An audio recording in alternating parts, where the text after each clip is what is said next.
Eu vou conversar agora com meu querido amigo desembargador Lidivaldo Reais Raimundo Brito. Olha, uma das melhores figuras que eu conheço. Do ponto de vista humano, de cultura, ética e tudo. Figura maravilhosa. Adoro ele e ele está aqui com a gente agora. Lidivaldo, como vai você, meu amigo? Oh, meu amigo Mário, obrigado. Você é sempre generoso com as suas palavras. Eu que bebo da fonte da sua cultura, sempre ouvindo os seus programas, as suas manifestações, as suas entrevistas. A sua rádio é uma escola para muitos que não tiveram oportunidade de conhecer questões culturais importantes da Bahia, de Salvador e até mesmo do Brasil. Lidivaldo, como vai seu irmão? Um deles, o grande cirurgião responsável por eu estar vivo, incomodando tanta gente aqui, doutor José Carlos Brito, que eu não encontro pessoalmente desde a época da pandemia, mas tenho muita saudade de vocês todos. Tá bem ele? Mário, Tá tudo bem? nós também temos muita saudade de você, dos nossos encontros.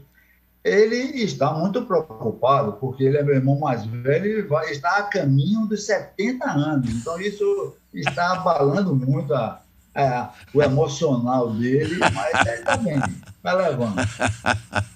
Ah, esse Lidivaldo não é grato. Eu vou ligar para ele, vou sacanear ele, vou dizer que você está aqui. Ô, Lidivaldo. Lidivaldo, rapaz, é escritor também, além de desembargador, é presidente da Comissão de Igualdade, Combate à Discriminação e Promoção dos Direitos Humanos do Tribunal de Justiça da Bahia. E eu queria conversar com você sobre mais de 400 anos, história do Tribunal de Justiça da Bahia, que será contada num livro. Como é que vai ser, Lidivaldo? Mário, é, eu integrei a comissão dos festejos dos 410 anos do Tribunal de Justiça. Essa efeméride aí ocorreu em 2019. O nosso tribunal aqui é o mais antigo das Américas. Ele foi criado em 1587, iria ser instalado em 1588. Houve uma dispersão das naus, das caravelas, só chegaram 3 desembargadores aqui em Salvador. Então, formalmente, ele foi instalado em 1609. Só houve a interrupção de seu funcionamento quando da invasão holandesa, porque a cidade ficou empobrecida, a Câmara de Vereadores sem dotação orçamentária para manter o tribunal, e aí houve interrupção. Ele foi desativado entre 1626 e 1653. Mas a partir de 1653, ele foi reinstalado e nós temos toda essa documentação guarnecida no Arquivo Público do Estado da Bahia. A documentação, inclusive, foi tombada pela Unesco com o título de Memória do Mundo. E os primeiros documentos do primeiro período, de 1609 a 1624, nós recuperamos alguns dos documentos em Portugal, nos arquivos públicos de Lisboa. Então, nós temos um acervo bom lá no Memorial do Fórum de Barbosa, após o fim da pandemia. Eu espero que as pessoas tenham oportunidade de visitá-lo. Bom, aí surgiu a ideia de nós contarmos a história do tribunal, associando os fatos históricos ocorridos aqui em Salvador, principalmente, na Bahia, mas também no Brasil, à participação do tribunal, porque o tribunal ele viu a história do Brasil passar e foi um dos protagonistas. Semanalmente, nós estamos publicando um artigo no site do Tribunal de Justiça, especificamente no campo da Comissão de Memória, e já concluímos essa primeira parte, né, que foi o ano todo de 2021, concluímos com a instalação da Casa de Suplicação do Brasil com a chegada de D. João VI em 1808, porque aí é um marco da independência do Poder Judiciário do Brasil, porque o nosso tribunal aqui era o mais antigo das Américas, ele funcionou como o único tribunal do Brasil até 1751, quando foi instalado o Tribunal do Rio de Janeiro, mas sempre havia a possibilidade, era um caso raro, mas havia a possibilidade de um recurso para a Casa de Suplicação de Lisboa. Com a vinda de Dom João VI, ele aí criou várias instituições, inclusive a Casa de Suplicação do Brasil, que foi o embrião do nosso Supremo Tribunal Federal. Então, a partir daí, o Brasil, a partir de 1808, o Brasil teve um poder judiciário totalmente independente do de Portugal. Agora, nessa história, eu estou conversando com o desembargador Lidivaldo Brito. Lidivaldo, na história do tribunal aqui da Bahia, o mais antigo das Américas, me conte o seguinte: durante os períodos de ditadura no Brasil, por exemplo, a ditadura de Vargas, Floriano Peixoto, Vargas, depois a de 64, houve alguma mudança? O tribunal ficou sem ação, foi dissolvido, ou ele ficou castrado? Como é que funcionou? Isso é uma curiosidade minha, pessoal, aí. Mário, olha, o Brasil enfrentou todos esses regimes, né, de exceção, mas o Poder Judiciário brasileiro nunca deixou de funcionar, mesmo nos períodos mais drásticos, nos anos de chumbo do golpe militar de 64, que foi de 68 até 75, 76, 77, o Poder Judiciário sempre funcionou.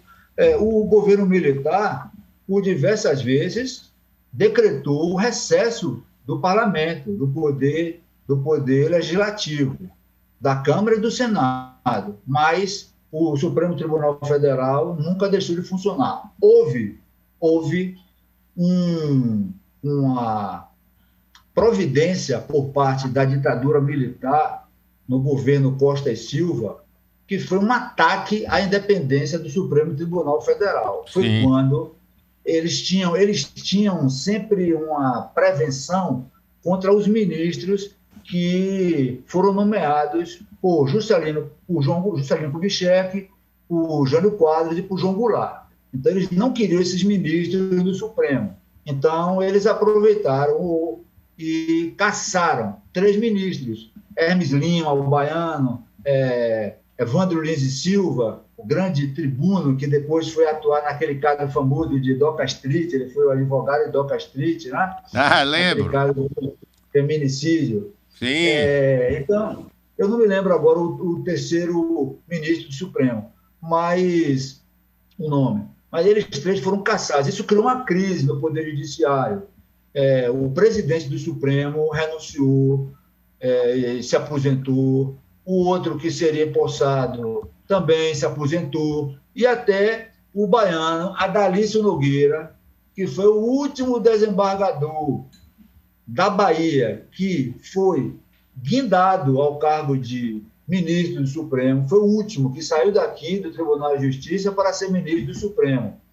Adalício Nogueira, ele iria assumir a presidência, mas diante da situação tão delicada daquele momento, ele também preferiu abrir mão e não concorreu à presidência. Era a vez dele de concorrer, de ser o presidente, porque lá no Supremo Tribunal Federal é por antiguidade, diferente daqui do Tribunal da Bahia e dos demais tribunais, que há uma eleição. Lá há uma eleição, mas há uma tradição do mais antigo ser possado. Então, é a antiguidade que prevalece. Mas deixar de funcionar nunca funcionou, Mário. Mas, Lidivaldo, outra coisa que eu vou ficar provocando você, viu? Porque eu me divirto muito com isso, é um homem inteligente. A gente sabe também que até pouco tempo, aqui, durante o regime militar, e, sobretudo, durante o período carlista aqui na Bahia, havia uma influência muito grande do Executivo no Judiciário.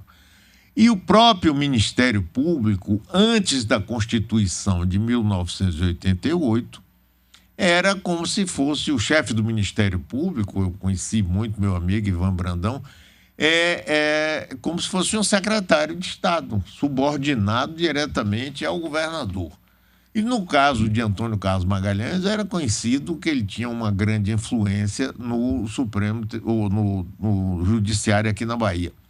E que com o tempo foi mudando, bom, você sabe melhor do que eu.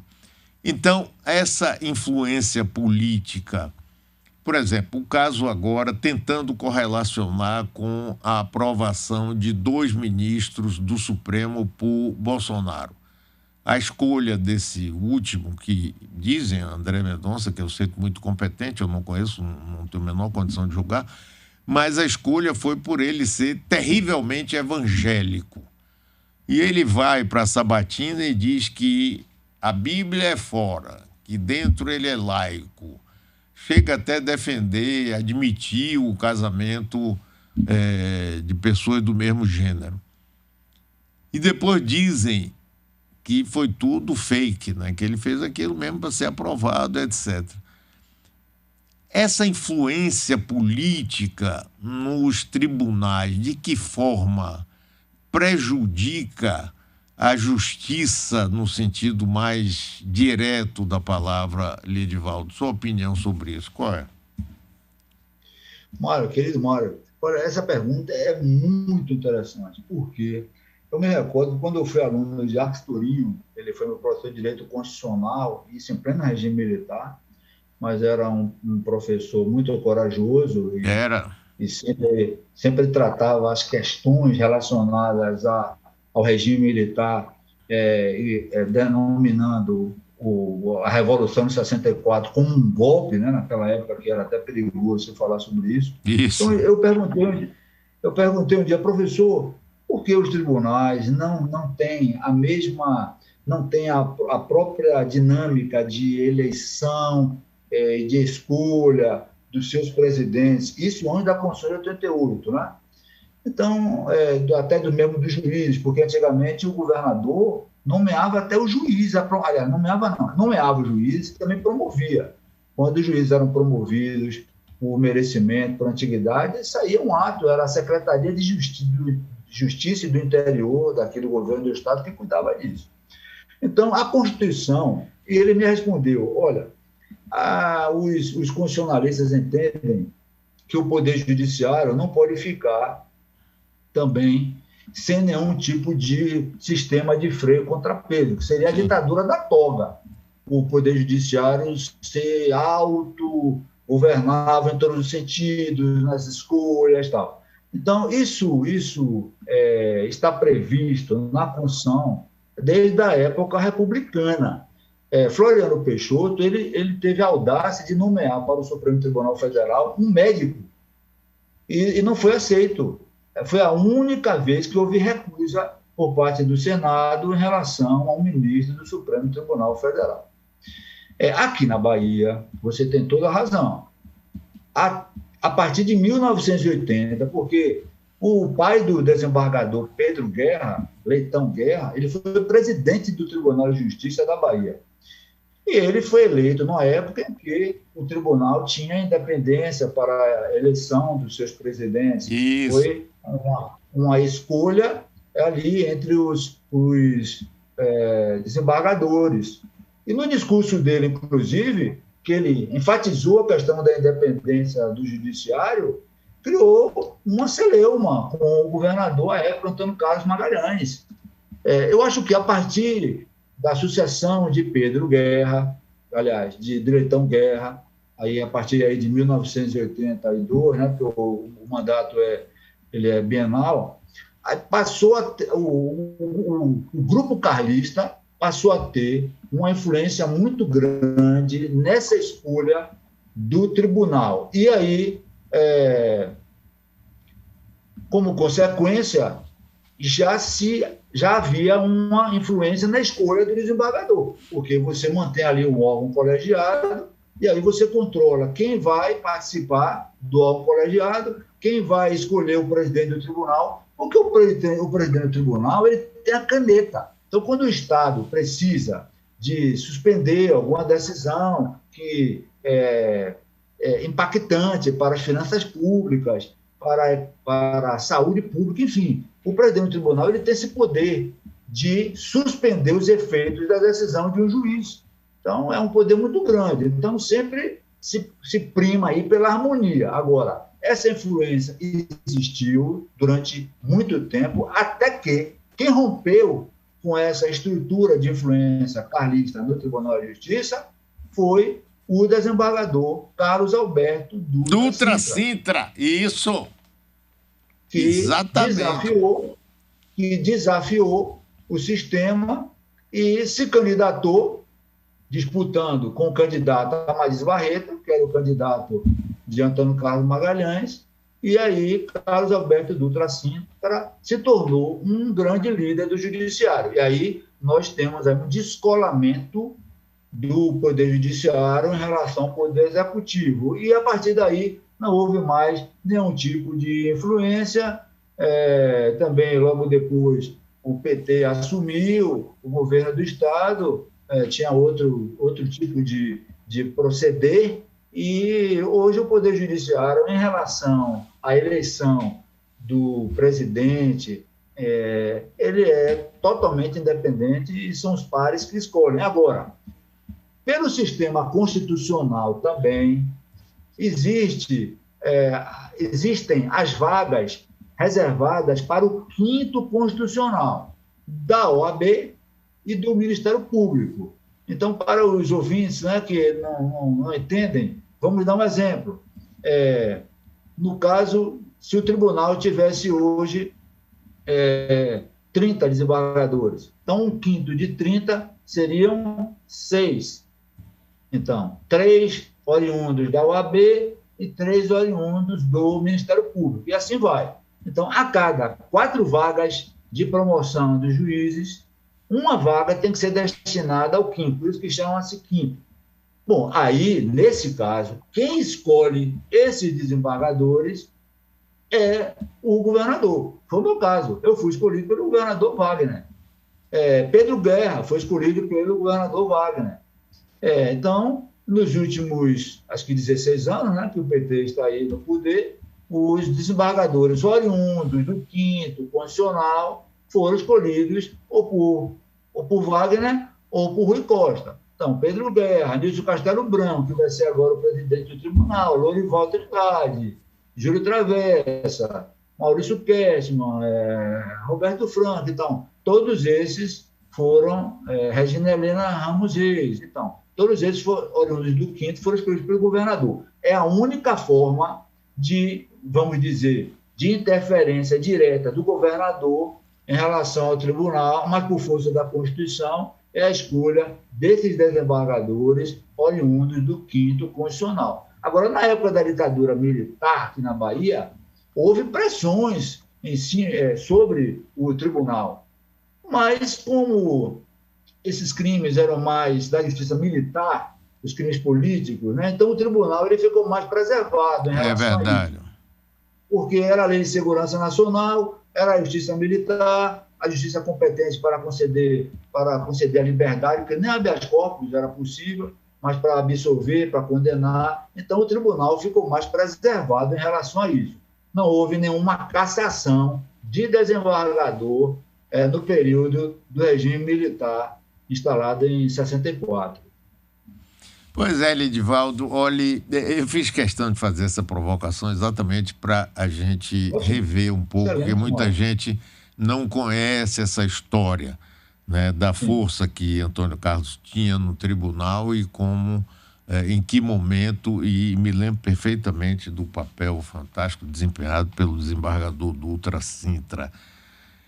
Mas, olhe, a próxima entrevista nossa, que não pode demorar tanto tempo, já que você lembrou, inclusive, que Zé Carlos está, assim, amofinado com a velhice, eu entendo isso porque eu estou com quase 78, Eu vou ter que conversar primeiro com ele para ver se ajudo a levantar um pouco o moral dele.